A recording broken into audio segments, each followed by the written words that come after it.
നമസ്കാരം. ഇന്നത്തെ നമ്മുടെ റീഡിങ് നിങ്ങൾ ഇഷ്ടപ്പെടുന്ന വ്യക്തിയുമായിട്ടുള്ള നിങ്ങളുടെ ബന്ധത്തിന്റെ ഫ്യൂച്ചർ എന്താണെന്നുള്ളതാണ്. അപ്പോൾ ആ ഒരു വ്യക്തിയെ ഓർത്തുകൊണ്ട് ഈ ഒരു റീഡിങ് കാണുക. കൂടാതെ ഇതൊരു ജനറൽ റീഡിംഗ് ആണ്. ഇതിൽ പറയുന്ന എല്ലാ കാര്യങ്ങളും നിങ്ങൾക്ക് റെസനേറ്റ് ചെയ്യണമെന്നില്ല. റെസനേറ്റ് ചെയ്യുന്ന കാര്യങ്ങളെ മാത്രം സ്വീകരിക്കുക, അല്ലാത്ത കാര്യങ്ങളെ വിട്ടേക്കുക. അപ്പോൾ നമുക്ക് നോക്കാം എന്തായിരിക്കും ആ ഒരു വ്യക്തിയുമായിട്ടുള്ള നിങ്ങളുടെ ബന്ധത്തിന്റെ ഫ്യൂച്ചർ എന്നുള്ളത്. നമുക്ക് നോക്കാം എന്തായിരിക്കും ആ ഒരു വ്യക്തിയുമായിട്ടുള്ള നിങ്ങളുടെ ബന്ധത്തിന്റെ ഫ്യൂച്ചർ. നമുക്ക് നോക്കാം.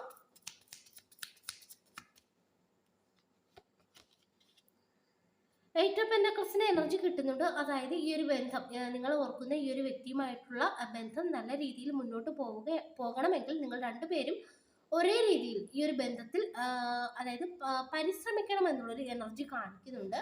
അതായത് ഒരാൾ ഈ ഒരു ബന്ധം നല്ലതുപോലെ കൊണ്ടുപോകണമെന്ന് ആഗ്രഹിക്കുകയും ഒരാൾ മറ്റൊരാൾ ചിന്തിക്കുന്ന അത്രത്തോളം ചിന്തിക്കാതെ ഇരിക്കുന്ന ഒരു എനർജി നമുക്കിവിടെ കിട്ടുന്നുണ്ട്.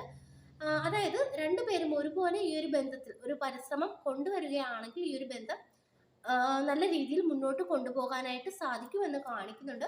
പക്ഷെ ഒരാളിവിടെ കൂടുതൽ എനർജി ഉപയോഗിക്കുന്നതായിട്ടാണ് നമുക്ക് കാണാനായിട്ട് സാധിക്കുന്നത്. നമുക്ക് നോക്കാം എന്താണ് നിങ്ങൾ ഇഷ്ടപ്പെടുന്ന വ്യക്തിയുമായിട്ടുള്ള നിങ്ങളുടെ ബന്ധത്തിന്റെ ഫ്യൂച്ചർ എന്നുള്ളത്. ടെമ്പറൻസ് ആണ് നമുക്കിവിടെ കിട്ടിയേക്കുന്നത്. വീണ്ടും നമുക്കിത് പറഞ്ഞു തരുന്നത് ഇവിടെ ഒരാൾ കൂടുതൽ എനർജി ഇൻവെസ്റ്റ് ചെയ്യുന്നതായിട്ടാണ് കാണിക്കുന്നത്. അപ്പോൾ രണ്ടുപേരും ഒരുപോലെ ഈ ഒരു ബന്ധത്തിൽ നിൽക്കണം. അതുപോലെ തന്നെ എന്തൊക്കെയോ ചില കാര്യങ്ങൾ ഈ ഒരു ബന്ധത്തിൽ അതായത് ചില ട്രസ്റ്റ് ഇഷ്യൂസ് ഒക്കെ ഉണ്ട് എന്ന് കാണിക്കുന്നുണ്ട്. അപ്പോൾ അതൊക്കെ ഒന്ന് ഹീൽ ആകണമെന്ന് നമുക്കിവിടെ ഈ ഒരു ടെമ്പറൻസ് പറഞ്ഞു തരുന്നുണ്ട്. നമുക്ക് നോക്കാം എന്താണ് ഈ ഒരു ബന്ധത്തിന്റെ ഫ്യൂച്ചർ എന്നുള്ളത്. സിക്സ് ഓഫ് സോർട്സിന്റെ എനർജി കിട്ടുന്നുണ്ട്. അതായത് ഇവിടെ ഭാവിയിൽ അതായത് ഒരു വ്യക്തി ഇപ്പോൾ കുറച്ച് അതായത് നിങ്ങൾ നിൽക്കുന്ന അതേ രീതിയിൽ നിൽക്കാത്ത ഒരു വ്യക്തിയാണ് നിങ്ങളുടെ പേഴ്സൺ എന്ന് കാണിക്കുന്നുണ്ട്. അപ്പോൾ മുന്നോട്ട് പോകുമ്പോൾ ആ ഒരു വ്യക്തി അവർ കുറച്ചുകൂടി ഒരു അതായത് ഒരു പക്വത കൈവരിക്കുന്നതായിട്ട് കാണിക്കുന്നുണ്ട്. അതുപോലെ തന്നെ നിങ്ങൾ ചിന്തിക്കുന്ന ആ ഒരു രീതിയിലോട്ട് ആ ഒരു വ്യക്തിയും വരുന്നതായിട്ട് കാണിക്കുന്നുണ്ട്.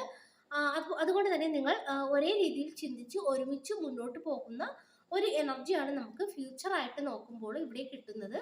പക്ഷെ ഇപ്പോഴത്തെ എനർജി വെച്ച് നോക്കുമ്പോൾ ഒരാൾ മാത്രമാണ് ഈ ഒരു ബന്ധം നല്ല രീതിയിൽ കൊണ്ടുപോകണം എന്നുള്ള രീതിയിൽ ചിന്തിക്കുന്നത്. മറ്റേ വ്യക്തിക്ക് അത്രത്തോളം ഒരു ചിന്തയില്ല എന്ന് കാണിക്കുന്നുണ്ട്. അതുപോലെ തന്നെ നമുക്കിവിടെ ജഡ്ജ്മെന്റ് കിട്ടിയിട്ടുണ്ട്. അതായത് നിങ്ങളുടെ വ്യക്തിക്ക് ഒരു തിരിച്ചറിവ് ഉണ്ടാകുമെന്ന് കാണിക്കുന്നുണ്ട്. മുന്നോട്ട് പോകുമ്പോൾ ഈ ഒരു ബന്ധം നല്ല രീതിയിൽ കൊണ്ടുവരണം, ഒരുമിച്ച് നല്ല രീതിയിൽ മുന്നോട്ട് പോകണം എന്നുള്ളൊരു ചിന്തയിൽ ആ ഒരു വ്യക്തി വരുന്ന ഒരു എനർജിയൊക്കെ കാണിക്കുന്നുണ്ട്. പക്ഷെ ഈ ഒരു സമയത്ത് അത്തരത്തിലുള്ള ഒരു ചിന്ത അവർക്കില്ല എന്ന് കാണിക്കുന്നുണ്ട്. അതുപോലെ തന്നെ ഈ ഒരു ബന്ധത്തെ നിങ്ങൾ ഈ ഒരു ബന്ധത്തെ ഒരു സീരിയസ് ആയിട്ടാണ് കാണുന്നതായിട്ട് നമുക്കിവിടെ കിട്ടുന്നത്. പക്ഷെ ആ ഒരു വ്യക്തി അത്രത്തോളം സീരിയസ് ആയിട്ട് ഈ ഒരു അതായത് ഇപ്പോഴത്തെ കറണ്ട് സിറ്റുവേഷനിൽ ആ ഒരു വ്യക്തി അത്രത്തോളം സീരിയസ് ആയിട്ട് കാണുന്നില്ല എന്നാണ് നമുക്കിവിടെ ഈ ഒരു കാർഡ് പറഞ്ഞു തരുന്നത്. പക്ഷെ മുന്നോട്ട് പോകുമ്പോൾ ആ ഒരു വ്യക്തി ഈ ഒരു ബന്ധത്തെ സീരിയസ് ആയിട്ട് കാണുന്ന ഒരു എനർജി കാണിക്കുന്നുണ്ട്. നമുക്ക് നോക്കാം എന്തായിരിക്കും ഈ ഒരു വ്യക്തിയുമായിട്ടുള്ള നിങ്ങളുടെ ബന്ധത്തിന്റെ ഫ്യൂച്ചർ. നൈറ്റ് ഓഫ് പെന്റക്കിൾസിന്റെ എനർജി കിട്ടുന്നുണ്ട്. അതായത് ഈ ഒരു വ്യക്തിയുമായിട്ട് നല്ല രീതിയിൽ മുന്നോട്ട് പോകണമെങ്കിൽ ഈ ഒരു സമയത്ത് നിങ്ങൾക്ക് കുറച്ച് ക്ഷമ ആവശ്യമാണെന്ന് കാണിക്കുന്നുണ്ട്. അതായത് കുറച്ച് നിങ്ങൾ ക്ഷമയോട് കൂടി ഇരിക്കുകയാണെങ്കിൽ മാത്രമേ ഈ ഒരു വ്യക്തിയുമായിട്ട് നിങ്ങൾക്ക് നല്ല രീതിയിൽ മുന്നോട്ട് പോകുവാൻ സാധിക്കുകയുള്ളൂ എന്നാണ് കാണിക്കുന്നത്. കാരണം ഈ ഒരു വ്യക്തിയുടെ ഈ ഒരു സമയത്തെ പ്രവൃത്തികൾ നിങ്ങളെ വളരെയധികം വേദനിപ്പിക്കുകയും അതുപോലെ തന്നെ ചിന്തിപ്പിക്കുകയും ചെയ്യുന്ന ഒരു എനർജി കാണിക്കുന്നുണ്ട്. അപ്പോൾ നിങ്ങൾ തന്നെ ചിന്തിക്കുന്നുണ്ട് ഈ ഒരു ബന്ധത്തിൽ നിന്നും പുറത്തോട്ട് പോകണോ എന്നുള്ള രീതിയിൽ നിങ്ങൾ ചിന്തിക്കുന്നതായിട്ട് കാണിക്കുന്നുണ്ട്. പക്ഷെ ഇവിടെ നമുക്ക് മനസ്സിലാക്കാൻ കഴിയുന്നൊരു കാര്യം, നിങ്ങൾ ആ ഒരു രീതിയിൽ ചിന്തിക്കുന്നുണ്ടെങ്കിലും നിങ്ങൾക്ക് പെട്ടെന്ന് പുറത്തോട്ട് വരാൻ ഈ ഒരു ബന്ധത്തിൽ നിന്നും പുറത്തോട്ട് വരാൻ സാധിക്കാത്ത ഒരു അവസ്ഥയിൽ ഇരിക്കുകയാണ്. പക്ഷെ നമുക്കിവിടെ മനസ്സിലാക്കാൻ കഴിയുന്നൊരു കാര്യം, കുറച്ചുകൂടി ടൈം എടുക്കുമ്പോൾ ഈ ഒരു വ്യക്തിക്ക് ഒരു മാറ്റം സംഭവിക്കുന്നതായിട്ട് കാണിക്കുന്നുണ്ട്. നമുക്ക് നോക്കാം എന്താണ് നിങ്ങൾ ഇഷ്ടപ്പെടുന്ന ഈ ഒരു വ്യക്തിയുമായിട്ടുള്ള ബന്ധത്തിന്റെ ഫ്യൂച്ചർ എന്നുള്ളത്. നമുക്ക് നോക്കാം. നമുക്കിവിടെ എംപ്രസ് ആണ് കിട്ടിയിരിക്കുന്നത്. അതായത് ആഗ്രഹിച്ച രീതിയിൽ, അതായത് നിങ്ങൾ ഈ ഒരു സമയത്ത് ഈ ഒരു ബന്ധം ഏത് രീതിയിലാകണം എന്നാണോ ആഗ്രഹിക്കുന്നത് ആ ഒരു രീതിയിലോട്ട് ഈ ഒരു ബന്ധം പോകുന്ന ഒരു എനർജി കാണിക്കുന്നുണ്ട്. അതുപോലെ തന്നെ ഇത് നിങ്ങളുടെ എനർജിയാണ് കാണിക്കുന്നത്. ഫ്യൂച്ചറിൽ നിങ്ങൾക്കൊപ്പമുള്ള ഈ ഒരു വ്യക്തിക്ക് നിങ്ങളോട് വളരെയധികം അതായത് നിങ്ങൾ വളരെയധികം ഒരു മൂല്യമുള്ള ഒരു വ്യക്തിയാണെന്ന് ആ ഒരു വ്യക്തി തിരിച്ചറിയുന്ന ഒരു എനർജിയാണ് കാണിക്കുന്നത്. അതുപോലെ തന്നെ നിങ്ങളുടെ ജീവിതത്തിൽ എന്തൊക്കെയോ നല്ല കാര്യങ്ങൾ നിങ്ങൾ സ്വയം നേടിയെടുക്കുന്ന ഒരു എനർജിയൊക്കെ കാണിക്കുന്നുണ്ട്. അതുപോലെ തന്നെ നിങ്ങൾക്ക് നല്ല രീതിയിലൊരു ഒരു അതായത് ഒരു ഫിനാൻഷ്യൽ സ്റ്റെബിലിറ്റി ഒക്കെ ഉണ്ടാകുന്ന ഒരു എനർജി കാണിക്കുന്നുണ്ട്. അതുപോലെ തന്നെ വിചാരിക്കാത്ത എന്തൊക്കെയോ നല്ല കാര്യങ്ങൾ നിങ്ങളുടെ ജീവിതത്തിലോട്ട് മുന്നോട്ട് പോകുമ്പോൾ വരുന്ന ഒരു എനർജിയൊക്കെ കാണിക്കുന്നുണ്ട്. അതുകൊണ്ട് തന്നെ പലരും നിങ്ങളെ വളരെയധികം ബഹുമാനത്തോടു കൂടി നോക്കി നിൽക്കുമെന്നാണ് കാണിക്കുന്നത്. അതിലൂടെയൊക്കെ ആ ഒരു വ്യക്തി നിങ്ങളുടെ ആ ഒരു മൂല്യം അത് തിരിച്ചറിയുമെന്നാണ് ഈ ഒരു എംപ്രസ് നമുക്ക് പറഞ്ഞു തരുന്നത്. നമുക്ക് നോക്കാം ഈ ഒരു വ്യക്തിയുമായിട്ടുള്ള നിങ്ങളുടെ ഫ്യൂച്ചർ എന്തായിരിക്കും എന്നുള്ളത്.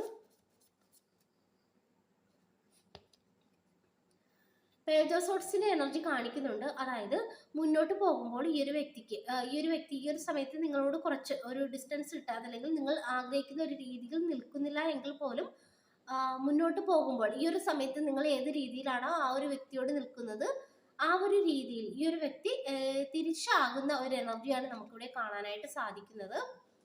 നമുക്ക് നോക്കാം എന്താണ് ഈ ഒരു വ്യക്തിയുമായിട്ടുള്ള നിങ്ങളുടെ ബന്ധത്തിന്റെ ഫ്യൂച്ചർ എന്നുള്ളത്. ടു കപ്സിന്റെ എനർജിയാണ് കിട്ടുന്നത്. ഇത് നമുക്ക് പറഞ്ഞു തരുന്നത് മുന്നോട്ട് പോകുമ്പോൾ നിങ്ങൾ പരസ്പരം ഒരുപോലെ മനസ്സിലാക്കുന്ന ഒരു എനർജി നമുക്കിവിടെ കാണാനായിട്ട് സാധിക്കുന്നുണ്ട്. അതുപോലെ തന്നെ നിങ്ങൾ ഇപ്പോൾ ഏത് രീതിയിലാണോ ഈ ഒരു വ്യക്തിയെ സ്നേഹിക്കുന്നത്, അതേ രീതിയിലുള്ള ഒരു സ്നേഹം നിങ്ങൾക്ക് തിരിച്ചു ലഭിക്കുന്നതായിട്ടും കാണിക്കുന്നുണ്ട്. അതുപോലെ തന്നെ ഈ ഒരു വ്യക്തിക്ക് ഒരു തിരിച്ചറിവ് ഉണ്ടാകുന്നതായിട്ട് കാണിക്കുന്നുണ്ട്. അതുപോലെ തന്നെ ഇവിടെ നമുക്ക് മനസ്സിലാക്കാൻ കഴിയുന്നത് ഫ്യൂച്ചറിൽ നിങ്ങൾ വളരെയധികം ഈ ഒരു വ്യക്തിയോടൊത്ത് ഹാപ്പി ആയിരിക്കുമെന്നാണ് കാണിക്കുന്നത്. അതുപോലെ തന്നെ നിങ്ങളോടൊത്ത് ഈ ഒരു വ്യക്തിയും വളരെയധികം ഹാപ്പി ആയിരിക്കുന്ന ഒരു എനർജിയാണ് നമുക്കിവിടെ കാണാനായിട്ട് സാധിക്കുന്നത്. അതായത് ഈ ഒരു വ്യക്തിയുമായിട്ടുള്ള നിങ്ങളുടെ ഫ്യൂച്ചറായിട്ട് നോക്കുമ്പോൾ ഈ ഒരു സമയത്ത് നിങ്ങൾ വിചാരിച്ച രീതിയിൽ കാര്യങ്ങളൊന്നും നടക്കുന്നില്ല, അത്രത്തോളം ഒരു സന്തോഷമില്ല എന്ന് കാണിക്കുന്നുണ്ട്. പക്ഷെ മുന്നോട്ട് പോകുമ്പോൾ ഈ ഒരു വ്യക്തിയിൽ വലിയൊരു മാറ്റം സംഭവിക്കുന്നതായിട്ട് കാണിക്കുന്നുണ്ട്. അതിലൂടെ ഈ ഒരു വ്യക്തിയുമായിട്ട് ഒരുമിച്ച് സന്തോഷപൂർണമായ ഒരു ജീവിതമാണ് ഫ്യൂച്ചറിൽ നിങ്ങൾക്കിവിടെ ലഭിക്കാനായിട്ട് പോകുന്നത്. അപ്പോൾ അതാണ് നമുക്കിവിടെ കിട്ടിയിരിക്കുന്ന റീഡിങ്. ഈ ഒരു റീഡിങ് നിങ്ങൾക്ക് ഇഷ്ടമായെങ്കിൽ ലൈക്ക് ചെയ്യുക, സബ്സ്ക്രൈബ് ചെയ്യുക. പേഴ്സണൽ റീഡിങ് ആവശ്യമുള്ളവർക്ക് വാട്സാപ്പിൽ കോൺടാക്ട് ചെയ്യാവുന്നതാണ്. എല്ലാവർക്കും നന്മ. Thank you.